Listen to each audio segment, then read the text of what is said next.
Hello, everyone, and welcome to the Scarred Thumb Podcast. Your host, David, and it's time once again for another wonderful episode. This time we're going to start off with something that isn't video games. That's kind of crazy, but it is sort of video game adjacent and relevant, I think, for to kind of show you the pressures that happen in the industry, in the creative industries, that might be leading to some of their downfalls. So this is from Anime Hunch by A.R. Medillo. Hope that is right. American company Blackstone Incorporated to acquire Japanese largest e-manga site in a USD of $1.7 billion deal. So, unless you've been living under a rock, and I did see this hilarious article not that long ago where there was a crossword puzzle, for something, I don't know, New York Times or something, and they used manga as the word of the day. It was like some sort of word game. And like boomers were complaining, like, what's manga? I don't know what a manga is. Manga is not a real word. There's a bunch of like boomers on Facebook getting pissed off that manga was a thing. So I think most people that are young know manga. Everybody probably aware that manga is annihilating, just absolutely annihilating comic books. Like comic books used to be like a huge thing for young people. Well, they've turned gay, so people are turning to manga instead for, fun stories starring, heroes. I mean, you can even see in this panel, it's got a bunch of shoujin manga where it's like My Hero Academia, Naruto, young One Punch Man, stories about guys, fighting and triumphing. There's no lecturing about morality or, about, how to be a better person or something like that, or how you should be a better person. It's not talking down to you, but let's move on to the article. Blackstone, it's the world's largest asset manager, set to acquire Infocom's largest e-meter manga platform. That's one of the biggest private equity transactions in Japan to date. And this really shows, I'm not going to go in the whole article, but it really shows that, these giant mega corporations are taking notice of how big manga is growing, how big anime is growing. And what's kind of worrisome, I mean, originally I thought that Blackstone was related to BlackRock. I guess in a certain time they were owned by the same company.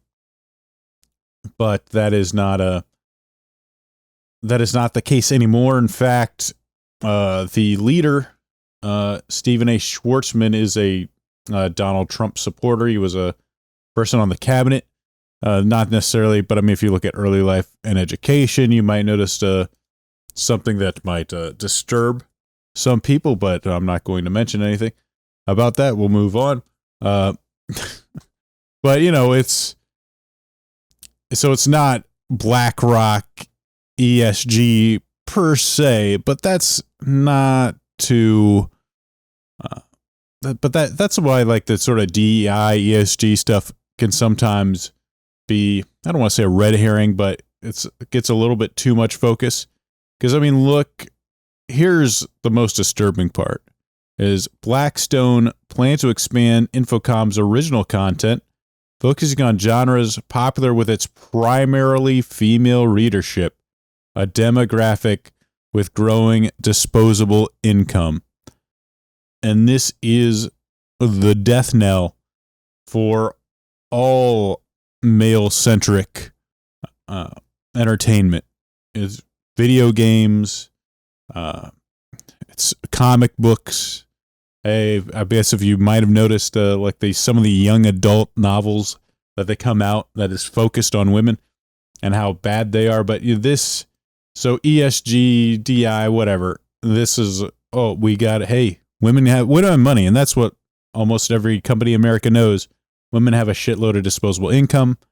Men make more, but women spend more is how it actually, the economy actually works. So this idea that they're going to buy it up, the Japanese, they're going to, kind of push them to focus on original content focused on women. Is this something that's going to grow and affect more of the industry? Is, more American money going to pour into Japan and kind of westernize it?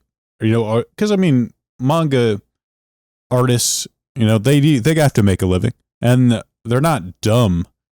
They know that, hey, if they figure out that, hey, if I put like a black lead in my manga, it's going to get pushed like crazy. It's rubber stamped for a anime deal. Places like, I forgot my border here. It's going to get rubber stamped for a deal from, like Netflix or some other streaming site, Amazon. Why wouldn't they do that? Just look at how popular isekai is, and just how much isekai sort of took over the industry. Like, hey, it's isekai after isekai after isekai after isekai. Just a gazillion of them right now, because they realize, hey, this is popular. Hey, this is gonna get me money. Why not do it? And this is kind of the growing concern, I think, among fans as it gets more popular. Women are going to get into it, and then it slowly infects, and stuff that it's kind of the quirkiness and the nicheness that made it appealing to men and just other people, kind of like it's different, It's so, how many times, you could see, Star Wars with, a black female lead and realize that, man, I'd like something different. I'd like something that's not this. That doesn't have, like Rey Skywalker as the, the face of your franchise, or some woman. Just a young man. He's hopeful. He's not being like talked down to. He's got a dream, and he's gonna fight to overcome it. With the force of will and his ingenuity. That a lot of these manga just seem to have like more of a hopeful vibe to them than American entertainment. But I just can. Will this go away if America continues to pour money into it? We'll see. It's definitely going to change the industry in some ways, and it's probably not going to be for the better, unfortunately.